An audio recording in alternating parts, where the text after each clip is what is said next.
Frau Schmidt war eine dieser Menschen, die immer alles perfekt machten oder es zumindest versuchten. Ihre Wohnung war makellos, ihre To-Do-Listen minutiös ausgearbeitet. Und selbst ihr täglicher Kaffeekonsum war präzise ausgerechnet, um die ideale Balance zwischen Wachheit und Nervosität zu halten. Doch in letzter Zeit hatte Frau Schmidt das Gefühl, dass etwas fehlte. Es war, als würde all ihre penible Ordnung eine Leere verdecken, die sie nicht greifen konnte. So kam es, dass sie an einem regnerischen Dienstagabend in ihrem makellosen Wohnzimmer saß und sich fragte, ob das alles war, was das Leben zu bieten hatte. Arbeit, Ordnung, ein bisschen Fernsehen und gelegentlich ein gutes Stück Kuchen. Plötzlich fiel ihr Blick auf ein Buch in ihrem Regal, das sie vor Jahren gekauft, aber nie gelesen hatte. Es trug den Titel »Der Sinn des Lebens. Eine Reise zu sich selbst«. Sie hielt inne und lachte über sich selbst. Sinn des Lebens. Das klingt wie etwas, das ich auf die To-Do-Liste schreiben sollte. Punkt 27. Finde den Lebenssinn.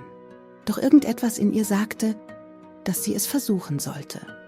Also griff sie nach dem Buch und schlug die erste Seite auf. Die ersten Kapitel waren theoretisch. Es ging um Philosophie, Bewusstsein und die Idee, dass der Sinn des Lebens nicht etwas ist, das man findet, sondern etwas, das man erlebt. Doch auf Seite 53 stand eine unerwartete Anweisung. Wenn du wirklich etwas begreifen willst, geh hinaus in die Welt. Suche Begegnungen. Lass dir den Sinn zeigen, anstatt ihn nur zu denken. Begegnungen? In der Welt? Frau Schmidt runzelte die Stirn. Sie war keine große Abenteurerin, kein Mensch der spontanen Ausflüge. Doch die Worte ließen sie nicht los. Vielleicht, dachte sie, war genau das ihr Problem.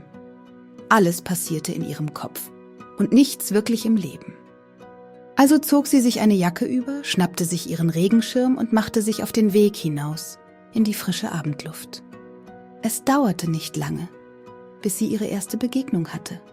Vor einem heruntergekommenen Museum entdeckte sie eine Frau, die lautstark mit der Statue eines Philosophen diskutierte.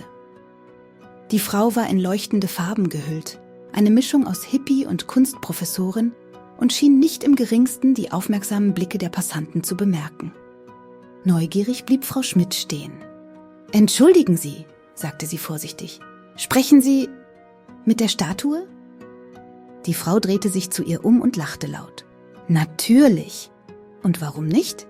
Plato hier, oder wer auch immer er sein soll, könnte genauso gut die Antwort auf all unsere Fragen haben. Wissen Sie, in der griechischen Philosophie spricht man von Eudaimonia, dem Streben nach einem erfüllten Leben. Und ich frage mich, ob dieser Kerl mir vielleicht einen Hinweis geben kann.« Frau Schmidt wusste nicht, ob sie lachen oder wieder gehen sollte. Stattdessen fragte sie, »Und? Hat er Ihnen schon etwas erzählt?« Die Frau grinste. »Nein. Aber weißt du, was ich gelernt habe? Dass die Frage nach dem Sinn des Lebens uns mit anderen verbindet. Schau dich doch um. Wenn die Menschen mehr miteinander sprechen würden, statt immer nur mit sich selbst, hätten wir vielleicht schon längst Antworten gefunden.« Frau Schmidt nickte langsam. In all ihren Grübeleien über den Lebenssinn war sie nie auf die Idee gekommen, die Perspektiven anderer zu suchen. Bevor sie weitergehen konnte, drückte die Frau ihr eine Karte in die Hand. Sie war handbemalt und trug die Worte »Lebe das Leben, nicht das Konzept davon«. Frau Schmidt machte sich wieder auf den Weg, doch die Frau und ihre Statue ließen sie nicht los. Während sie weiterging, griff sie den Gedanken auf. Vielleicht lag der Sinn des Lebens nicht darin, eine einzelne perfekte Antwort zu finden, sondern vielmehr in den Erfahrungen, die man sammelte. Bald entdeckte sie das nächste ungewöhnliche Szenario. Eine ältere Dame saß auf einer Parkbank und fütterte die Tauben. Doch was Frau Schmidt überraschte war, dass jede Taube einen winzigen, handgeschriebenen Zettel in ihrem Schnabel trug.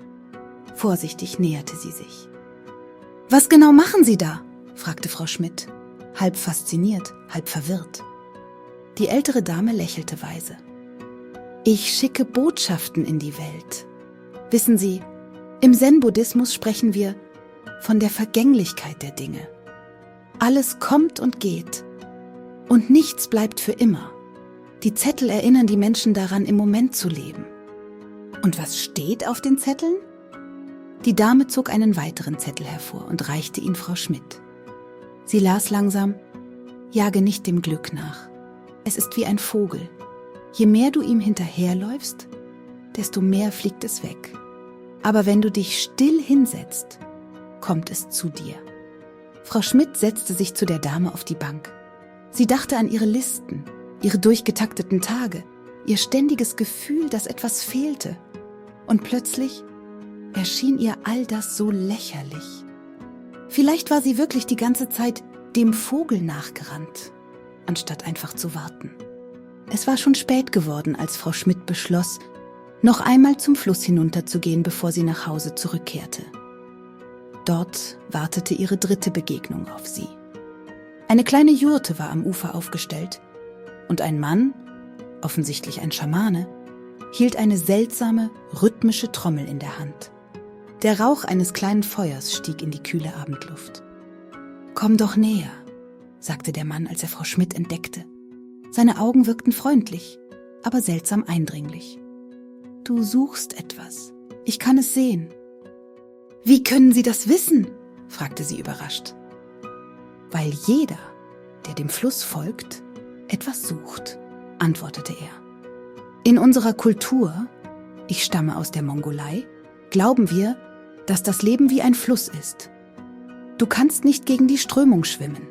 Du kannst nur lernen, mit ihr zu fließen.« »Das klingt einfacher gesagt als getan«, bemerkte Frau Schmidt.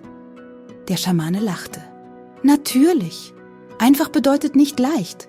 Aber wenn du aufhörst, gegen die Strömung anzukämpfen, wirst du sehen, dass der Fluss dich manchmal näher an dein Ziel bringt.« Er reichte ihr einen kleinen geschnitzten Holzfisch. »Eine Erinnerung. Lerne zu schwimmen, aber lass dich auch treiben.« Als Frau Schmidt nach Hause kam, ihre Jacke abgelegt und den Tag Revue passieren ließ, bemerkte sie, dass sie sich, zum ersten Mal seit langer Zeit, seltsam leicht fühlte. Sie hatte keine klare Antwort auf die Frage nach dem Sinn des Lebens erhalten. Aber vielleicht lag gerade darin die Erkenntnis. Vielleicht war der Sinn nicht in einer Sache, sondern in den vielen kleinen Begegnungen und Momenten, die das Leben ausmachen. Sie lächelte und setzte sich mit einer neuen Liste hin. Doch diesmal trugen die Punkte keine Aufgaben, sondern Inspirationen. Sprich öfter mit Menschen. Hör auf, dem Vogel zu jagen. Lass dich vom Fluss tragen. Und, vielleicht am wichtigsten, der Sinn des Lebens musste nicht gefunden, sondern das Leben einfach nur gelebt werden.